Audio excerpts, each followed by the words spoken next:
పట్నంలో వ్యాపారం రాసిన వారు బూర్లె నాగేశ్వరరావు గారు. ఒక ఊళ్ళో చిన్నయ్య శెట్టి అనే చిల్లర వర్తకుడు ఉండేవాడు. అతను చిన్నతనం నుంచి ఊరి వారికి అనుకూలంగా ఉంటూ వాళ్ళ మీదనే ఆధారపడి తన వ్యాపారం చేసుకుంటూ మంచివాడని పేరు తెచ్చుకున్నాడు. శెట్టి కొడుకులిద్దరూ ఎదిగి వచ్చారు. వాళ్ళు కూడా తనలాగే ఊరి జీవితంలో తమ జీవితం ఒక భాగం అన్నట్టుగా బతకాలని శెట్టి ఆశించాడు. శెట్టి పెద్ద కొడుకు శెట్టిలాంటివాడే. కాని రెండో వాడు కాశీపతి లక్షలకు లక్షలు గడించాలని, చాలా భారీ ఎత్తున వ్యాపారం చేసి కుబేరుడైపోవాలని కలలు కనసాగాడు. కాశీపతికి ఇలాంటి ఆలోచనలు ఉన్నట్టు తెలిసి శెట్టి, నాయనా, ఇతరుల మేలు మన మేలు అనుకున్న వాళ్ళు అలాంటి వ్యాపారాలు చేయలేరు. భారీ ఎత్తున ప్రజలకు ద్రోహం చేయటానికి వెనకాడని వాళ్లే అలాంటి వ్యాపారం చేయగలుగుతారు. మనం నలుగురితో పాటు బతికితే చాలు అని సలహా ఇచ్చాడు. కానీ కాశీపతి తండ్రి మాటలు పాతకాలపు వాసన కొట్టాయి. ఇది ఒక వ్యాపారమా? ఇది ఒక బతుకా? నేను ఈ ఊళ్ళో చచ్చినా ఉండను అని అతను అప్పటికప్పుడే బస్తీకి బయలుదేరి వెళ్ళాడు. అతను చిన్నప్పుడు ఎప్పుడో తండ్రి వెంట వెళ్లి చూసిన పట్నం చాలా మారిపోయింది.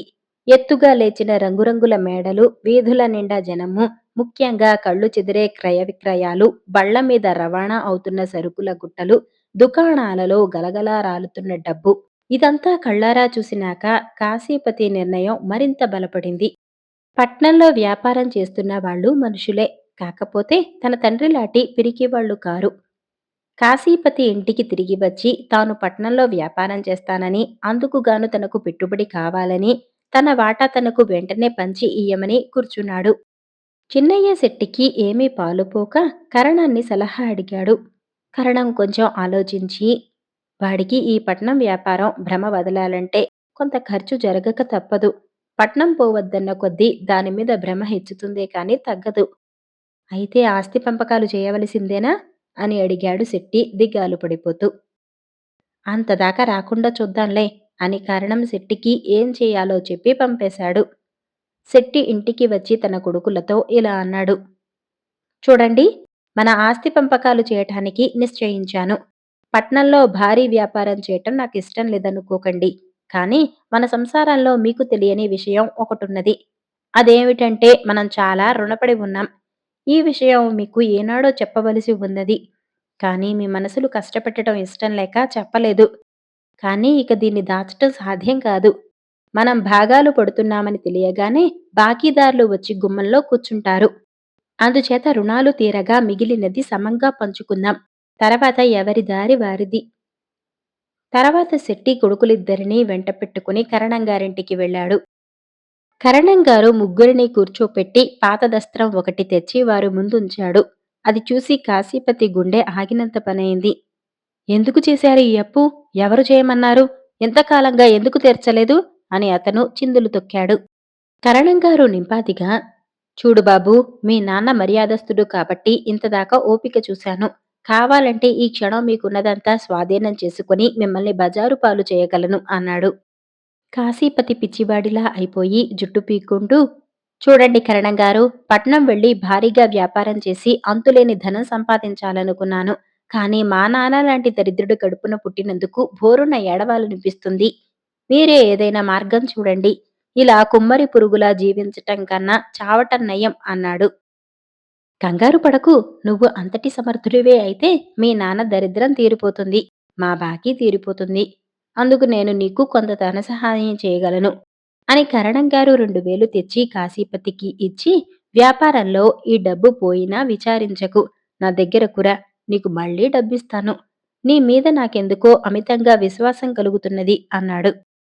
కాశీపతి తన చెవులను తానే నమ్మలేకపోయాడు. మీ డబ్బు తీర్చటం లెక్కలోది కాదు. ఒక సంవత్సరంలో చూడండి, వీటికి ఎన్ని వేలు చేస్తానో అన్నాడు. కాశీపతి వెళ్ళిపోగానే కరణంగారు చిన్నయ్య శెట్టితో, దీనితో మీ వాడికి బుద్ధి అయినా వస్తుంది, లాభమైనా వస్తుంది అన్నాడు. శెట్టి నవ్వి, ఏది వచ్చినా మంచిదే అన్నాడు. కాశీపతి డబ్బుతో పట్నం వెళ్లి వ్యాపారం బాగా సాగే చోటు చూసి ఓ ఇల్లు అద్దెకి తీసుకున్నాడు. అతను ముందుగా సాటి వ్యాపారస్తులతో సంప్రదించి వారి సలహా ప్రకారం తన వద్ద ఉన్న 2000తో కోస్తా నుంచి చింతపండు, పసుపు కొమ్ములు ఖరీదు చేసి తెచ్చాడు. ప్రారంభిస్తూనే కాశీపతి వ్యాపారం 4 కాళ్ల మీద దౌడు తీసింది. అందుకు కారణం కాశీపతి తన సరుకును ఇతరుల కన్నా తక్కువ ధరకు అమ్మాడు. సరుకు తేవటంలో వాళ్ళ సలహా పాటించిన కాశీపతి దాని అమ్మకం విషయంలో వాళ్లను లక్ష్యపెట్టలేదు. అయితే ఈ వ్యాపారంలో కాశీపతికి పెద్దగా మిగలలేదు. లాభం చేశాననిపించుకున్నాడు. అయితే సాటి వ్యాపారస్తులు కాశీపతిని ఆకాశానికెత్తి వ్యాపారంలో అతనిదే ప్రజ్ఞ అన్నారు. ముందు ముందు చాలా పైకి వస్తావన్నారు. మరొకసారి మీ సహకారం నాకు కావాలి. ఈసారి ఏ సరుకు తెస్తే బాగుంటుందో మీరే చెప్పండి అన్నాడు కాశీపతి. పసుపు, చింతపండు నీ వద్ద కొని నిల్వ చేస్తున్నారు చిన్న వర్తకులు. ఇక వాటికి గిరాకీ ఉండదు. ప్రస్తుతం కొరతగా ఉన్న వస్తువు ఉల్లిపాయ మాత్రమే కనిపిస్తున్నది అన్నారు సాటి వర్తకులు. కాశీపతి వాళ్లకు కృతజ్ఞత చెప్పుకొని మరుసటి రోజునే కోస్తాకు వెళ్లి ఉన్న డబ్బంతా పెట్టి ఉల్లిపాయలు తెచ్చి గదుల్లో నింపాడు. నిజానికి ఆ సమయంలో ఉల్లిపాయకు గిరాకీ లేదు. ఆ ఏడు ఉల్లిపాయ విపరీతంగా పండింది. దీనికి తోడు మిగిలిన వ్యాపారులు తమ వద్ద ఉన్న కాస్త సరుకును పూర్తిగా తక్కువ ధరకు అమ్మసాగారు. వాళ్ళు ఉల్లిపాయలు అమ్మే ధర చూస్తే కాశీపతికి తల తిరిగిపోయింది. అది కోస్తా ధర కన్నా చాలా తక్కువ. అతను వ్యాపారస్తులను ఉల్లిపాయలను ఇంత తక్కువ ధరకు ఎందుకు అమ్ముతున్నారని అడిగాడు. ఏదో గిట్టుబాటును బట్టి అమ్ముతున్నాం. ఈ ధర మీదనే మాకు లాభం వస్తున్నది. అయితే నీకు వచ్చిన తొందర ఏమిటి? సరుకు నష్టానికి అమ్మవద్దు. 4 రోజులు పోతే మా వద్ద ఉన్న సరుకు అయిపోయి నీ సరుకుకు మంచి ధర పలుకుతుంది అన్నారు. కాశీపతి ఉల్లిపాయలు పోసిన గదులకు తాళాలు బిగించాడు. ఎన్ని రోజులు గడిచినా మార్కెట్లులో ఉల్లిపాయ కొరత కనిపించలేదు. ఇదేమని అతడు సాటి వ్యాపారస్తులను అడిగితే, తొందరపడితే ఎలా? వ్యాపారం ధైర్యంగా చేయాలి అని వాళ్ళు తమలో తాము నవ్వుకున్నారు. ఇంతలో కాశీపతి ఊహించని పరిణామం జరిగింది. అతన్ని కొట్టుకు చుట్టుపక్కల ఉండే వాళ్ళందరూ అతన్ని నడివీధిలో నిలవతీసి కాకుల్లా పొడవసాగారు. నువ్వు తక్షణం నీ గదులు ఖాళీ చెయ్యి. నీ ఉల్లిపాయలు కుళ్ళికొంపు కొడుతున్నాయి. ఆ వాసన భరించలేక చస్తున్నాం అన్నారు వాళ్ళు. ఉల్లిపాయ గదులు తెరిచి చూస్తే సరుకంతా దమ్మిడి విలువ చేయకుండా పోయినట్టు స్పష్టమైంది. ఉల్లిపాయకు గాలి తగలకపోతే కుళ్ళిపోతుందని తెలియని నువ్వు కూడా వ్యాపారం చేసేవాడివేనా అని అందరూ కాశీపతిని అడిగారు. తోటి వ్యాపారస్తులు తనను ఎలా మోసం చేశారో కాశీపతి గ్రహించాడు. అదంతా దగ, మోసం. పట్నంలో పైమెరుగులు తప్ప ఇంకేమీ లేవు. కాశీపతి కూలీలను పెట్టి కుళ్ళు సరుకంతా బయటపారేయించి వట్టి చేతులతో ఇల్లు చేరుకున్నాడు. ఏం కాశీపతి, డబ్బు కావాలా అని అడిగాడు కరణంగారు. వద్దులేండి, మీ రుణం తీర్చితే అదే 10,000 అన్నాడు కాశీపతి జరిగినదంతా చెప్పి. సరే, నువ్వు ఇలా మారగలిగేందులకే అలా చేశాం. నేను నీకిచ్చినది మీ నాన్న డబ్బే. మీ నాన్న నాకు బాకీ ఉన్నమాట నిజం కాదు అన్నాడు కరణంగారు. కాశీపతికి కొండంత బరువు దిగిపోయినట్టయింది. అతను తండ్రి అడుగుజాడలలో నడుస్తూ ప్రజలతో మంచిగా జీవించటంలో ఉన్న ఆనందాన్ని చవిచూశాడు. బేతాళ కథలు మణి చేసిన పరిణయం. పట్టువదలని విక్రమార్కుడు చెట్టు వద్దకు తిరిగి వెళ్లి చెట్టుపై నుంచి శవాన్ని దించి భుజాన వేసుకుని ఎప్పటిలాగే మౌనంగా శ్మశానం కేసి నడవసాగాడు. అప్పుడు శవంలోని బేతాళుడు, రాజా, నీ ప్రయత్నం ఫలించినప్పటికీ దానివల్ల ప్రయోజనం లేకుండా పోయే పరిస్థితులు ఏర్పడవచ్చు. అందుకు నిదర్శనంగా నీకు విజయవర్మ అనే రాజు కథ చెప్పుతాను. శ్రమ తెలియకుండా విను అంటూ ఇలా చెప్పసాగాడు. పూర్వం కళింగ రాజ్యాన్ని విజయవర్మ అనే రాజు పరిపాలించాడు. అతను యుక్త వయసు రాగానే రాజ్యాభిషేకం చేయించుకుని తనకు తగిన రాచకన్యను సునందిని అనే దాన్ని పెళ్లాడాడు. తర్వాత కొద్ది రోజులకే సునందినికి ఒక విచిత్రమైన వ్యాధి సోకి ఆమె క్రమక్రమంగా క్షీణించసాగింది. ఆమెను పరీక్షించిన రాజవైద్యుడు ఆమెది మానసిక వ్యాధి కాదని, శరీరానికి సంబంధించినదేనని, అయితే దానికి సరి అయిన చికిత్స లేదని, ఎక్కడైనా నాగమణి సంపాదిస్తే దానితో ఆ వ్యాధి సులువుగా నయమవుతుందని చెప్పాడు. 100 మనిషి కంటపడకుండా జీవించిన నాగసర్పం తలలో ఆ మణి మొలుస్తుందట. అలాంటి సర్పం ఒకటి వింధ్యారణ్యాలలో తూర్పు ప్రాంతాలలో ఉన్నట్టు తెలియవచ్చింది. తన భార్య ఆరోగ్యం గురించి బెంగపడి ఉన్న విజయవర్మ రాజ్యపాలన అంతా తన మంత్రులకు వదిలి నాగమణిని తీసుకురావటానికి తన గ్రామం మీద బయలుదేరాడు. అతను అనేక అవాంతరాలను గడిచి కొన్నాళ్లకు వింధ్యారణ్యం చేరుకున్నాడు. ఆ అరణ్యం తూర్పు ప్రాంతంలో సంచరిస్తుండగా ఒక రాత్రి అంత దూరాన అతనికి వెన్నెల లాంటి కాంతి కనపడింది. ఆ వెలుగు నాగమణి నుంచి వచ్చే కాంతి అయి ఉండవచ్చు అనుకొని అటుగా వెళ్లి ఒక నాగపుట్టను, దాని సమీపంలో ఉన్న ఒక నాగసర్పాన్ని, దాని నెత్తి మీద ఉన్న మణిని చూశాడు. సర్పాన్ని చంపితేనే కాని మణి రాదు. సర్పాన్ని సమీపించటం ప్రమాదకరం. అందుచేత విజయవర్మ సమీపంలో ఉన్న చెట్టు ఎక్కి తన వెంటికి బాణం ఎక్కుపెట్టాడు. కాని అతను ఆ బాణాన్ని వదలలేదు. మొదటి బాణంతో అది చావకపోతే ఆ సర్పం తనకు అందకుండా పారిపోవచ్చు. లేదా అక్కడ ఉన్న పుట్టలలోనో, గుబురు చెట్ల చాటుననో దాగి ఉండి తనను చెట్టు దిగ్గగానే అది తనను చంపవచ్చు. అది పడగ విప్పితేనే కాని అతనికి గురి కుదరదు. అందుచే విజయవర్మ తాను ఎక్కుపెట్టిన బాణంతో పాముకు ఎగువనున్న చిన్న కొమ్మను కొట్టాడు. ఆ కొమ్మ మీద పడగానే పాము పడగ విప్పి బుసలు కొట్టింది. మరుక్షణమే విజయవర్మ మరొక బాణంతో పాము పడగ రెండుగా చీలేటట్టు కొట్టాడు. పాము చచ్చిపోయింది. విజయవర్మ చెట్టు దిగి వచ్చి పాము తల మీద ఉన్న మణిని తీసుకున్నాడు. కాని అతను ఆ మణితో అరణ్యం గుండా పోతూ ఉండగా పొద్దువారే వేళకు మనుషుల కోలాహలం వినిపించింది. వాళ్ళు ఎవరో అడవి మనుషులు అయి ఉంటారని, వాళ్ళు తన కోసమే వస్తున్నారు అనుకుని అతను నాగమణిని భద్రంగా దాపులనున్న ఒక పొదలో దాచాడు. మరికొద్ది క్షణాల కల్లా కొందరు అడవి జాతి వాళ్ళు వచ్చి అతన్ని చుట్టుముట్టారు. గత్యంతరం లేక అతను వాళ్లకు పట్టుబడిపోయాడు. వాళ్ళు అతని ఆయుధాలు లాక్కొని చేతులు కట్టి తమ పల్లెకు తీసుకుపోయారు. వాళ్ళ మాటలను బట్టి వాళ్ళు తనను తమ దేవతకు బలి ఇచ్చే ఉద్దేశంతో ఉన్నట్టు అతను గ్రహించాడు. ఈ ప్రాణాపాయం నుంచి ఎలా తప్పించుకోవాలా అన్న తీవ్రమైన సమస్య అతన్ని పట్టుకున్నది. ఆటవికుల నాయకుడికి చిత్రలేఖ అనే ఒక కుమార్తె ఉన్నది. ఆమె చాలా అందంగా ఉంటుంది. ఆమె విజయవర్మను చూడగానే అతన్ని మోహించి తన తండ్రితో, ఈ రాచయువకుణ్ణి దేవతకు బలి ఇయ్యటానికి వీల్లేదు. అతన్ని నేను పెళ్లాడదలిచాను. కాదంటే నన్ను కూడా దేవతకు బలి ఇయ్యి అన్నది. నాగరికుడు దొరికితే దేవతకు బలి ఇయ్యటం మన జాతి నియమం కదా! ఆ నియమాన్ని ఎలా దాటటం? పోనీ ఒక పని చేద్దాం.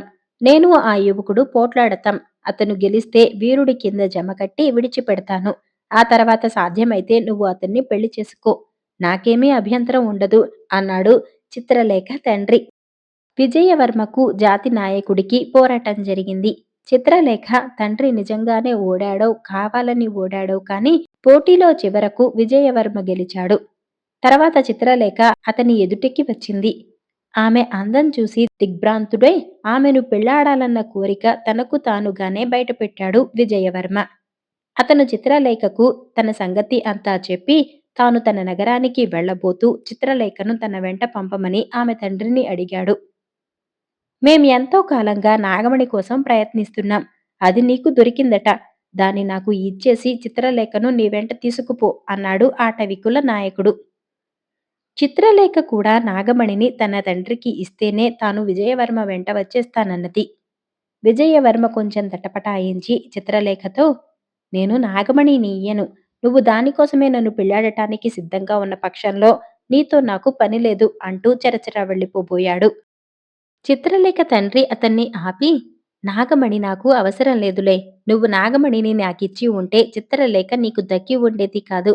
నువ్వు ఆమెను నిరాటంకంగా నీ నగరానికి తీసుకుపోవచ్చు అన్నాడు. విజయవర్మ నాగమణితో పాటు చిత్రలేఖను కూడా తీసుకుపోయి మణి సహాయంతో సునందిని ఆరోగ్యం బాగు చేయించుకుని ఇద్దరు భార్యలతోనూ సుఖంగా జీవించాడు. బెతాళుడి కథ చెప్పి, రాజా, విజయవర్మ మణి ఇయ్యటానికి ఎందుకు నిరాకరించాడు? సునందిని పైన ఉన్నంత ప్రేమ చిత్రలేఖ మీద లేకపోవటం చేతనా? మొదట మణి ఇస్తే కాని తన కూతురిని విజయవర్మ వెంట పంపను అన్న అడవిజాతి నాయకుడు తన అభిప్రాయం మార్చుకోవటమే కాక విజయవర్మ మణిని ఇచ్చి ఉంటే చిత్రలేఖను కూడా పోగొట్టుకొని ఉండేవాడు అనటంలో అంతరార్థమేమిటి? ఈ అనుమానాలకు సమాధానం తెలిసి కూడా చెప్పకపోయావో నీ తల పగిలిపోతుంది అన్నాడు. దానికి విక్రమార్కుడు, విజయవర్మ చిత్రలేఖ కోసం తాను పడిన శ్రమ అంతా వ్యర్థం చేసుకునేటంత చపలచిత్తుడు కాదు. చిత్రలేఖ అందం చూసి మోహించినంత మాత్రాన అతను సునందిని క్షేమం మరిచిపోయేవాడు కాడు.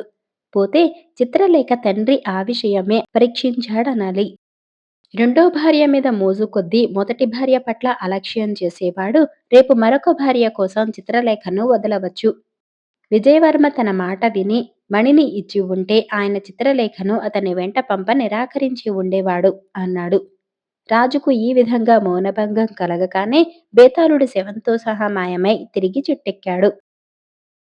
గుణపాఠం రాసిన వారు బైరవరపు కేశవరావు గారు. పూర్వం కోసల దేశాన్ని పాలించిన మాధవసేనుడు మూర్ఖుడు. ఆయన మంత్రి సుబుద్ధి దురాశపరుడు. రాజు ఎవరికి ఎలాంటి సహాయం ఇయ్యదలిచినా మంత్రి అందుకు ఎన్నో ఆటంకాలు పెట్టేవాడు.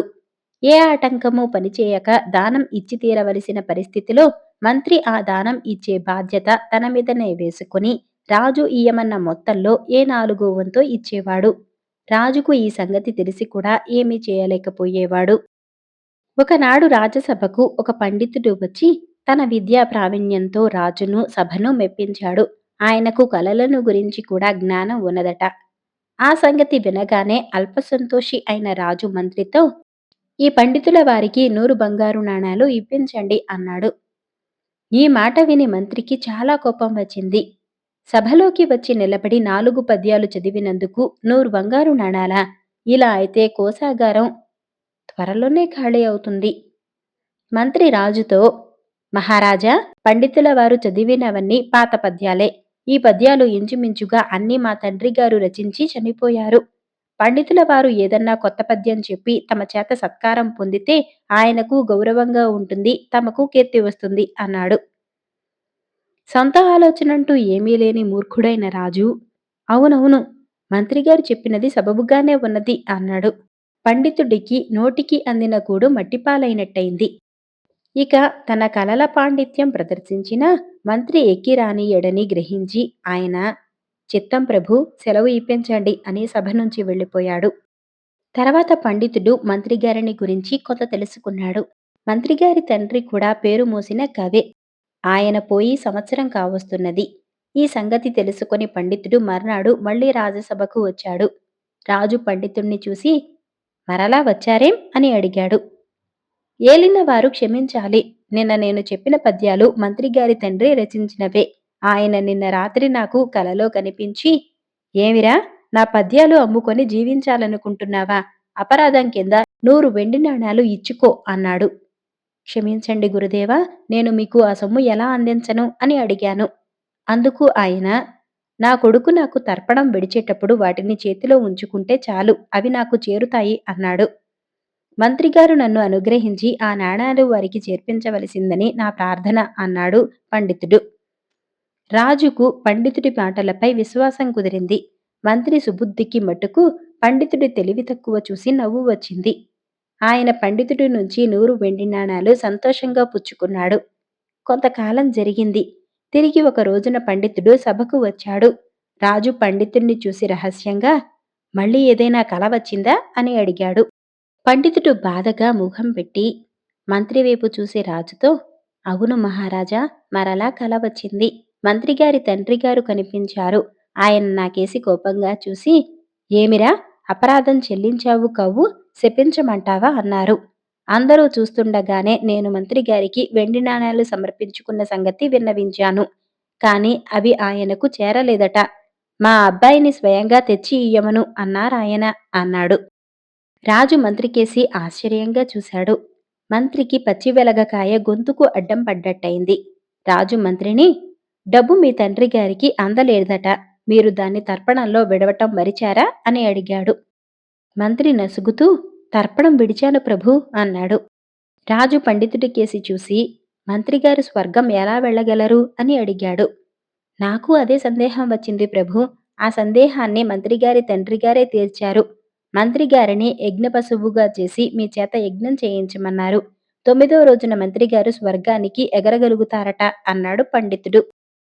మంత్రికి పై ప్రాణాలు పైనే పోయినట్టయింది. మూర్ఖుడైన రాజు పండితుడు మాటలు నమ్మి తనను యజ్ఞపశువుగా చేసి యజ్ఞం చేస్తాడు. 9 రోజుల పాటు తనకు ఆహారము నీళ్లు ఉండవు. తనను యూపస్తంభానికి కట్టి ఉంచుతారు. ఇదంతా పండితుడి కల్పన అని చెప్పినా ఇప్పుడు రాజు నమ్మడు. పండితుడి ప్రభావం ఎటువంటిదో మంత్రికి ఇప్పుడు అర్థమైంది. రాజు యజ్ఞానికి ఏర్పాట్లు చేశాడు. మంత్రికి పసుపు బట్టలు కట్టి ఒక స్తంభానికి బంధించారు. పండితుడు బ్రాహ్మణులను తెచ్చి మంత్రాలు చదివించుతూ యజ్ఞం సాగించాడు. మొదటి రోజు గడిచేసరికి మంత్రి నీరసించిపోయాడు. నిలబడి ఉండటాన కాళ్ళు పీకుతున్నాయి. బంధాలకు చేతులు నొచ్చుతున్నాయి. 2వ రోజు 3వ రోజు గడిచాయి. తాను బతికి ఉన్నది లేనిది మంత్రికి తెలియటం లేదు. ఆ రాత్రి ఆయన పండితుణ్ణి రహస్యంగా తన వద్దకు పిలిపించి ఏడుస్తూ, బాబూ, నీకు నేను అన్యాయం చేశాను. రాజు నీకు ఇస్తానన్న డబ్బుతో పాటు అపరాధం కింద 500 వెండి నాణాలు కూడా ఇచ్చుకుంటాను. నన్ను రక్షించు అన్నాడు. నువ్వు ఎందరి పొట్టలో కొట్టావు. వాళ్ళ ఉసురు నీకు తగిలి తీరాలి. 9వ నాటికి కాని నీ పాపం పరిహారం కాదు అన్నాడు పండితుడు. బాబూ, నాకు బుద్ధి వచ్చింది. నన్ను క్షమించు. ఇక ఎన్నటికీ ఇలాంటి దుర్మార్గపు పనులు చేయను అని మంత్రి ప్రాధేయపడ్డాడు. పండితుడు రాజును కలిసి, మహారాజా, మంత్రిగారి తండ్రి మరొక మారు కలలో కనిపించి యజ్ఞంతోనే తనకు తృప్తి కలిగిందని, అపరాధం తనకు ముట్టినట్లే అనుకోమని, మంత్రిగారిని విడిచిపెట్టి యజ్ఞం ఆపు చేయించమని అన్నారు అని చెప్పాడు. రాజు తల ఊపుతూ, సరే, అలాగే చేద్దాం అన్నాడు. తర్వాత మంత్రి పండితుడికి తాను ఇస్తానన్నదంతా ఇచ్చేశాడు. పండితుడు సంతోషించి మరొక రాజ్యానికి తరలి వెళ్ళిపోయాడు. రాజభక్తి రాసిన వారు ఏసీ సర్కార్ గారు. రాఘవ మహారాజుకు చేపలు పట్టటమంటే అమిత సరదా. ఆయనకు వేట మీద మోజులేదు. తన సరదా తీరగలందులకు ఆయన తన రాజ్యమంతటా చెరువులు తవ్వించి ప్రజలకు నీటి సదుపాయం కూడా చేశాడు. ఆ చెరువులలో చేపలు పెంచి ఆ చేపల మీద వచ్చిన ఆదాయాన్ని ధర్మకార్యాలకు వినియోగించేవారు. ఆ చెరువులలో స్నానాలు, బట్టలు ఉతకటం చేయరాదని రాజు గట్టిగా శాసించాడు. రాజుకు ఇద్దరు కొడుకులు. ఒకడికి 10 ఏళ్ళు, రెండోవాడికి 9 ఏళ్ళు. ఒకసారి రాఘవుడు తన పెద్ద కొడుకును వెంటపెట్టుకుని రాజధానికి 20 మైళ్ల దూరంలో ఉన్న చెరువులో చేపలు పట్టటానికి వెళ్ళాడు. ఇద్దరూ గాలాలు వేసి కూర్చున్నారు. సాయంకాలం దాకా ఒక్క చేప కూడా పడలేదు. వాళ్లకు చాలా విసుగు పుట్టింది. ఇంతలో రాజకుమారుడి గాలానికి చేప తగులుకున్నది. అది చాలా పెద్ద చేప అయి ఉండాలి. దాన్ని పైకి లాగటం ఆ కుర్రవాడికి కష్టమైంది. అందుచేత రాజు తన కొడుకు గాలాన్ని పుచ్చుకొని చేపను లాగసాగాడు. అది నీటి మీదకి వచ్చేటప్పుడు నీటిలోని దాని పొలుసులు తళతళ మెరిశాయి. అది ఆకారంలోనూ ప్రమాణంలోనూ అసాధారణంగా ఉన్నది. అది నీటిపైకి రాగానే పట్టుకుందామని రాజకుమారుడు ఒక బుట్ట వల తీసుకుని సిద్ధంగా ఉన్నాడు. అనుకున్నట్టే చేప వలలో పడింది. కాని దాని బరువుకు రాజకుమారుడు తూలి నీటిలో పడ్డాడు. వలతో సహా చేప ఒడ్డున పడింది. రాజుగారి మనుషులు రాజకుమారుణ్ణి నీటి నుంచి పైకి తీశారు. రాజు, రాజకుమారుడు ఆ వింత చేపను చూద్దామని దాని దగ్గరకు వచ్చారు. అప్పటికి చేప మరింత పెద్దది అయింది. రాజకుమారుడు దాన్ని పట్టుకోబోయాడు. అతను దాన్ని పట్టుకున్నాడో లేదో ఆ సంధ్యకాంతిలో అది విచిత్రంగా మారి రెక్కలు పెంచుకొని ఆకాశంలోకి ఎగిరిపోయింది. కుర్రవాడు అమితంగా భయపడి వణికిపోసాగాడు. రాజభవనానికి తిరిగి వచ్చాక ఆ రాత్రి రాజకుమారుడికి తీవ్రంగా జబ్బు చేసింది. ఇంకో వారం రోజులకు రాజు తన ఉపరాజధాని అయిన రామ్గఢ్ వెళ్లవలసి ఉన్నది. ఆయనకు, ఆయన కుటుంబానికి అక్కడి ప్రజలు ఘనమైన స్వాగతం ఏర్పాటు చేస్తున్నారు. ఎందుకంటే రాజుగారు 5 సంవత్సరాల అనంతరం వేంచేస్తున్నారు. కాని ఆకస్మికంగా కొడుకుకు జ్వరం తగలటం రాజుకు బాధ కలిగించింది. ఆయన ఆస్థాన వైద్యుణ్ణి వ్యాధి కారణం ఏమై ఉంటుందని అడిగాడు. మనసుకు కలిగిన అఘాతం తప్ప మరేమీ కాదు. కుర్రవాడు చక్కగా నిద్రపోవటానికి మందు ఇచ్చాను అన్నాడు వైద్యుడు. 5వ రోజు కల్లా జ్వరం తగ్గి కుర్రవాడు తేరుకున్నాడు. కాని చాలా బలహీనంగా ఉన్నాడు. నాన్నా, నేనిప్పుడు బాగానే ఉన్నాను. నేను కూడా రామ్గఢ్ వస్తాను అన్నాడు వాడు రాజుతో. ఆస్థాన వైద్యుడు అందుకు ఒప్పుకోక, బాబూ, నువ్వింకా పూర్తిగా కోలుకోలేదు. 15 రోజుల దాకా నువ్వు ఎక్కడికి కదలరాదు. నీ నరాలు చాలా దెబ్బతిన్నాయి. ఏ విధమైన ఉద్రేకం కలిగినా నీ వ్యాధి తిరగపెట్టి ప్రమాద కారణంగా పరిణమించవచ్చు. అందువల్ల జాగ్రత్తగా ఉండాలి అన్నాడు. రాణి కూడా కొడుకుతో ఆ మాటే అన్నది. కాని కుర్రవాడు మంకుపట్టు పట్టి ఎవరూ తనకు అనుకూలంగా చెప్పకపోయేసరికి భోజనం మానేశాడు. కుర్రవాణ్ణి రామ్గఢ్ తీసుకుపోవటం నిజంగా మంచిది కాదంటావా అని రాజు ఆస్థాన వైద్యుణ్ణి ఏకాంతంగా అడిగాడు. ఆ ప్రశ్నకు సమాధానంగా వైద్యుడు తన పూర్వానుభవం ఒకటి ఈ విధంగా చెప్పాడు. ఆయన కాశీనగరంలో వైద్య విద్య పూర్తి చేసిన సమయంలో ఇదే మాదిరి సందర్భం ఒకటి తటస్థపడింది. కాశీలో ఒక పంచదార వర్తకుడికి ఒక కొడుకు ఉండేవాడు. వాడి బుద్ధి మహా క్రూరమైనది. చక్కెర బస్తాలుండే కొట్టులోకి చీమలు వచ్చేవి. ఆ కుర్రవాడు వాటిని చంపి ఆనందించేవాడు. అలా చేయటం చాలా తప్పు అని తండ్రి ఎంతగా చెప్పినా వాడు వినిపించుకోలేదు. ఒకనాడు వాడు తన స్నేహితులతో ఎటో వెళ్లి వినోద కాలక్షేపం చేస్తానంటే వాడి తల్లి డబ్బు ఇచ్చింది కాదు. వాడి తల్లి మీద అలిగి ఇంటికి సమీపంగా ఉన్న వనంలో ఒక చెట్టు కింద కూర్చున్నాడు. ఎందుకు విచారిస్తావు? నా వెంట రా, నీకు కోరినంత బంగారం ఇస్తాను అని ఎవరో అనటం వాడికి వినిపించింది. కాని ఎవరూ కనిపించలేదు. ఎవరా మాట్లాడేది అని వాడు అడిగాడు. నేను చీమల రాజును. నీ కాలి బొటనీవేలు దగ్గర చూడు అని జవాబు వచ్చింది. వాడు తన ఎడమకాలి బొటనవేలు దగ్గర ఉన్న చీమను చూసి దాన్ని పట్టుకోబోతే అది పెరిగి పెద్దదవుతూ చూస్తుండగానే ఏనుగంత అయింది. కుర్రవాడు దిగ్భ్రమతోనూ భయంతోనూ పరిగెత్తి ఇంటికి వెళ్ళిపోయాడు. వాడి తల్లి దగ్గరకు పోయేసరికి జ్వరం కాలిపోతున్నది. 2 రోజులు అది తగ్గకపోయేసరికి ఆస్థాన వైద్యుడు గురువుగారికి పిలుపు వచ్చింది. ఆయన తన శిష్యుణ్ణి పంపాడు. అతను గురువుగారిని సంప్రదించుతూ రోగికి చికిత్స చేసి జ్వరం నయం చేశాడు. కాని రోగి చాలా నీరసించి ఉన్నాడు. ఆ స్థితిలో కుర్రవాడు వైద్యుడి సలహా పాటించక ఏదో కుస్తీ చూడబోయాడు. అది చూస్తుండగా రోగికి ఉద్రేకం వచ్చి వ్యాధి తిరగపెట్టింది. మత్తుగా వాడు ఇల్లు చేరి నిద్రపోయాడు. మర్నాడు వాడికి తీవ్రమైన ఉన్మాద స్థితి ఏర్పడింది. దానికి ఇంకా చికిత్స లేదు. ఆస్థాన వైద్యుడు రాజుకు ఈ సంఘటన చెప్పి, రాజకుమారుణ్ణి ఈ స్థితిలో రామగఢ్ తీసుకుపోవటం ప్రమాదకరం. అందుకు పూచి మీదే అవుతుంది అన్నాడు. కాని రాజుకు ఏం చేయాలో తెలియలేదు. కుర్రవాడు చెప్పినా వినడు. ఆస్థాన ఐంద్రజాలికుడితో సంప్రదించమని వైద్యుడు రాజుకు సలహా ఇచ్చాడు. రాజకుమారుడికి జ్యోతిష్యంలోనూ అలౌకిక శక్తులలోనూ నమ్మకం ఉన్నది. వాటి ఆధారంతో ఇంద్రజాలం ఎంతైనా నడపవచ్చు. ఆస్థాన ఐంద్రజాలికుడు ఏకాంతంగా రాజును కలుసుకుని సంగతి అంతా తెలుసుకుని, విచారించకండి మహారాజా, మన ఆస్థాన జ్యోతిష్కుడి సహాయంతో చిన్న ఇంద్రజాలం చేసి అబ్బాయి గారి మనసు మారేలా చేస్తాను అన్నాడు. రామ్గఢ్కు ఎవరెవరు వెళుతున్నారని ఇంద్రజాలికుడు అడిగితే, తాను తన చిన్న కొడుకు వెళుతున్నామని, రాణి పెద్దవాణ్ణి కనిపెట్టుకుని ఇంటి వద్దనే ఉంటుందని రాజు చెప్పాడు. ఆ రోజు అపర్ణాహం ఆస్థాన జ్యోతిష్కుడు రాజకుమారుడి వద్దకు వచ్చి ఎలా ఉన్నావని అడిగాడు. తనకు ఒంట్లో బాగానే ఉన్నది కాని అమిత నీరసంగా ఉన్నదని రాజకుమారుడు చెప్పేసరికి జ్యోతిష్కుడు చిరునవ్వు నవ్వాడు. ఎందుకు నవ్వుతున్నావని రాజకుమారుడు అడిగాడు. ఇది మామూలు నీరసం కాదు బాబూ, నీకు పూర్తిగా చికిత్స జరగలేదు. అంతర్గతంగా వ్యాధి ఇంకా ఉన్నది అన్నాడు జ్యోతిష్కుడు. అదేమిటి, నేను నాన్నగారి వెంట రామ్గఢ్ ఉత్సవానికి పోతున్నాను అన్నాడు రాజకుమారుడు. వైద్యుడు అందుకు అభ్యంతరం చెబుతున్నాడని, తనను రామ్గఢ్ తీసుకుపోయేదాకా ఆహారం ముట్టనని కూడా రాజకుమారుడు చెప్పాడు. నువ్వు వెళ్ళాలనుకుంటే అలాగే వెళ్ళవచ్చు, కానీ అందుకు గ్రహాలు అనుకూలంగా ఉన్నాయో లేదో చూద్దాం. అక్కడ నీకేదైనా ఆపద కలిగితే దాన్ని గ్రహాలు ఎదుర్కోగలవో లేదో తెలుసుకోవాలి కదా. అందరి ముందు ఒక ప్రయోగం చేసి దాన్ని చూడటానికి రాజుగారిని, రాణిగారిని, మంత్రి గారిని అందరినీ రమ్మందాం. సరేనా? కానీ ఒక్క షరతు, నువ్వు నా నిర్ణయానికి కట్టుపడాలి. లేని పక్షంలో నాకెందుకు వృధాశ్రమ అన్నాడు జ్యోతిష్కుడు. ప్రయోగం చేయండి, నేను మీ మాటకు కట్టుబడతాను అన్నాడు రాజకుమారుడు.